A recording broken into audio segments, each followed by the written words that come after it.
श्री चंद्रशेखर जी। माननीय सभापति जी, जय भीम। महामहिम राष्ट्रपति जी के अभिभाषण पर धन्यवाद प्रस्ताव पर बोलने को आपने मुझे अवसर दिया, इसके लिए मैं आपका आभारी हूं। सभापति महोदय, सर्वप्रथम मैं बहुजन समाज में जन्मे सभी संतों, गुरुओं, महान पुरुषों को नमन करता हूं, जिनमें महात्मा ज्योतिबा फूले, डॉक्टर बाबा साहब अम्बेडकर और मान्यवर काशीराम साहब को मैं याद भी करता हूं आज के दिन पर। साथ साथ नगीना की महान जनता और भीम आर्मी और हमारी पार्टी आज़ाद समाज पार्टी काशीराम के साथियों का भी धन्यवाद करता हूं। इसके बाद अपने कुल गुरु जगत गुरु सदगुरु रविदास जी महाराज को भी मैं नमन करता हूं, जिन्होंने दुनिया को लगभग 600 साल पहले बेगमपुरा शहर के रूप में दुनिया का सबसे महान लोकतांत्रिक दर्शन दिया।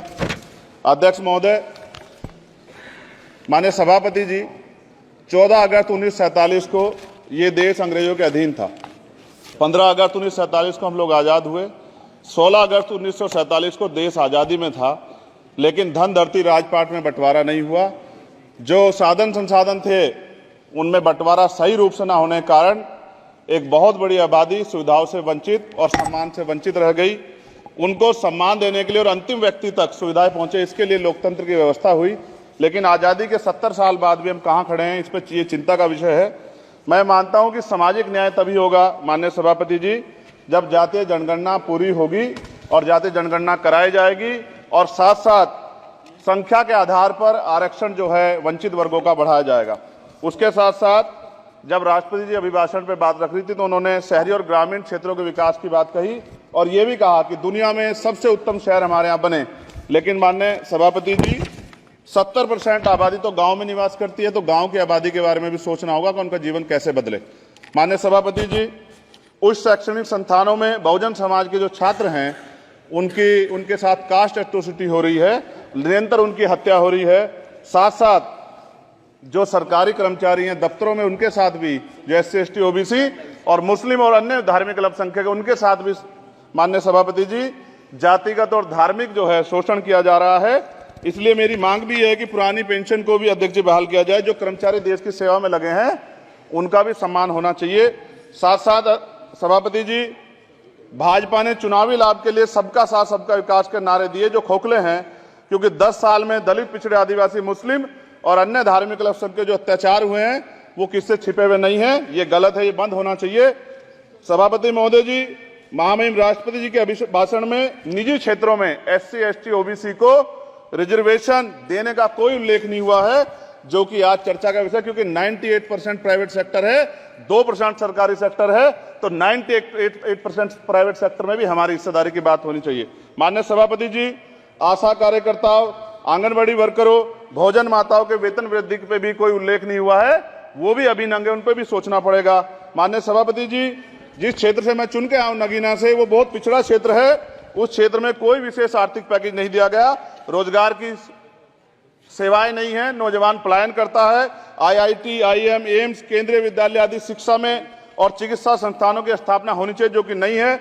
और माननीय सभापति जी, मानसून सत्र आ गया है, मेरा क्षेत्र बाढ़ से बहुत प्रभावित है, इसलिए मैं आपसे आग्रह करूंगा कि वहां के लोगों को बाढ़ से निजात दिलाई जाए। माननीय सभापति जी, चीन हमें आंख दिखा रहा है और लगातार हमारे देश की सीमाओं में घुसपैठ कर रहा है, इसलिए अग्निवीर योजना को हटाकर पुनः सेना भर्ती शुरू की जाए और साथ साथ भारत की सबसे प्राचीन व बहादुर रेजिमेंट में से एक चमार रेजिमेंट को पुनः बहाल करा जाए, ऐसा भी मेरा आपसे आग्रह है। माननीय सभापति जी, पिछले सारे प्रधानमंत्रियों ने मिलकर जितना कर्ज लिया है उससे दुगना कर्ज हमारे वर्तमान के प्रधानमंत्री जी ने लिया है। किसान अगर अपना कर्ज माफ कराने के लिए जाता है तो लाठी झेलनी पड़ती है, जबकि सरकार ने धन्ना सेठों का 15 लाख करोड़ रुपया माफ किया है। इस ओर हमें ध्यान देना पड़ेगा, हमारी आने वाली पीढ़ियों को ये कर्ज चुकाना पड़ेगा। माननीय सभापति महोदय जी, किसानों को MSP की लीगल गारंटी तथा किसानों का कर्ज माफ होना चाहिए। साथ साथ 2 अप्रैल 2018 को SC ST के बच्चों पे बहुत बड़े पैमाने पे मुकदमे लगे थे, वो हमारी लड़ाई सही थी, ये सुप्रीम कोर्ट ने माना और बाद में सरकार ने माना, वो मुकदमे तुरंत वापिस होने चाहिए। माननीय सभापति जी, प्रेस जो है उस पर भी शिकंजा कसा जा रहा है। जो पत्रकार सरकार के खिलाफ बोलता है, नौकरी से हाथ धोना पड़ता है। और सोशल मीडिया हमारा हथियार है। उस पर तरह तरह के प्रतिबंध लगाए जा रहे हैं और विरोध करने वालों को सोशल मीडिया हैंडल भी सस्पेंड करा दिए जा रहे हैं। साथ साथ सभापति जी, पेपर लीक और परीक्षाओं के कैंसिल होने से देश के नौजवानों का भविष्य खतरे में है। नीट, यूपी सिपाही भर्ती सभापति जी और 69,000 शिक्षक भर्ती में आरक्षण घोटाला हुआ है, कोई पूछने वाला नहीं, खून के आंसू रो रहे हैं बच्चे, बेरोजगारी का दंश युवा झेल रहे हैं। इसलिए मेरा आग्रह है कि युवाओं के लिए कृपया समाप्त करें चर्चा। माननीय सभापति जी, मैं पहली बार बोल रहा हूं, आप कहेंगे मैं बैठ जाऊंगा, मैं आपकी बात, मैं संवैधानिक मर्यादा का पालन करूंगा, मगर हम तो माननीय सभापति जी सुन ही रहे हैं। आप बोलिए, 1 मिनट। धन्यवाद, धन्यवाद। 1 मिनट और बोलिए। अध्यक्ष सभापति जी, नारी सम्मान की बात करने वाली सरकार, हमने मणिपुर देखा सर, हमने पहलवान बेटियों का हर्ष देखा सर, और हमने सर हाथरस की बेटी का हर्ष देखा सर, और हाथरस के परिवार को जो वादा किया था सरकार ने वो भी पूरा नहीं किया। और महिलाओं में भी, स्पेशली दलित, पिछड़े और मुस्लिम वर्ग की, आदिवासी वर्ग की महिलाओं के साथ आज भी एनसीआरबी का डाटा कहता है सर जो जुल्म हो रहा है वो सहनीय नहीं है सर।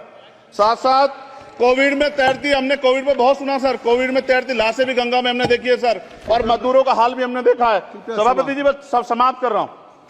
नोटबंदी पे छोटे मजले उद्योग की जो कमर टूटी वो भी हमने देखी है। सभापति जी, शैक्षणिक संस्थानों, विश्वविद्यालयों में, चिकित्सा संस्थानों में ओबीसी एसटी के योग्य अभ्यर्थी को एनएफएस करके जिस तरह निकाला जा रहा है, लेटरल एंट्री करके जिस तरह हमारे रास्ते बंद किए जा रहे, ये भी हम देख रहे हैं सभापति जी। साथ साथ मेरा ये कहना है सर, ये सबका इशू है कि प्राइवेट कर्मचारी सर और सरकारी भी कई जगह पे 8 से ज्यादा घंटों से काम करते हैं और उनको जो सर उचित वेतन भी नहीं मिलता, तो न्यूनतम वेतन 20,000 रुपए तय हो और 24 घंटे की ड्यूटी। उदाहरण के तौर पे यूपी पुलिस सर बहुत पूरा काम करते हैं वो लोग। वो राज्य के विषय हैं, आप सर मैं आपके राज्य सरकार के लिए भी आपके संज्ञान में डाल रहा हूँ विषय सर। पुलिस सब जगह है सर, लेकिन सवाल ये है सर, बहुत पसीना बातें हैं, 8 घंटे की ड्यूटी और वेतन विसंगति, वोटर स्कीम से उनको जो बाहर किया जाए। माननीय सभापति जी, 1 मिनट चाहिए सभापति जी। राष्ट्रपति जी ने धर्म के बारे में बात की थी। राम मंदिर से पहले हमारे गुरुघर तुगलकाबाद का फैसला आया था राष्ट्रपति जी, वो सभापति जी अभी तक दिल्ली में स्थित सदगुरु रविदास जी महाराज का गुरुघर नहीं बना। साथ साथ सभापति जी, अपनी बात को खत्म करते हुए मैं आपसे कहना चाहता हूं कि जितना देश दूसरों का है सर, इतना हमारा भी है। हम मरने के लिए पैदा नहीं हुए, जो चाहता है हमारी हत्या कर देता है। मूछें रखने पे, घोड़ी पे बैठने पे, मटकी छूने पे हमारी हत्या हो रही है। क्या बदला है सर 70 साल बाद भी? दलित, पिछड़े, मुसलमानों पे हिंसा नहीं रुक रही है सर। मेरा आपसे संरक्षण के साथ ये आग्रह है कि इन घटनाओं को रोका जाए और देश किसी की बपोती नहीं है। देश संविधान से चलता है सर और संविधान से चलेगा। संविधान छेड़खानी बर्दाश्त नहीं की जाएगी सर। धन्यवाद।